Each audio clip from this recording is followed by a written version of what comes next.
டேய் லக்கி, என்னடா இப்படி ஒரு தூக்கம்? டேய் டேய் என்ன தூக்கம் லக்கிமா? டேய் எழுந்துரு எழுந்துரு, இங்கே ஒரு எப்படி தூக்கம்னு. நல்லா ஞாயிற்றுக்கிழமை அதுவுமா கறி சாப்பாடு சாப்பிட்டுட்டு எப்படி தூங்குது?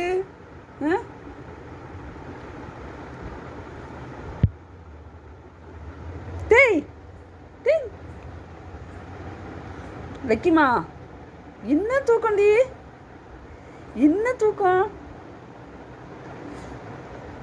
இந்த இவன் தான் வந்து பிடிச்சிட்டு போங்க, வாங்க. நீ எப்படி படுத்து கிடக்கான்னு வருங்க. கொஞ்சம் கூட எந்திடா எந்திடா டேய் எந்த ஒரு வாயவும் திறந்துக்கிட்டு எந்திடா. சண்டே அதுவுமா சரக்கடிச்ச மாதிரி படுத்து கிடக்குறான்.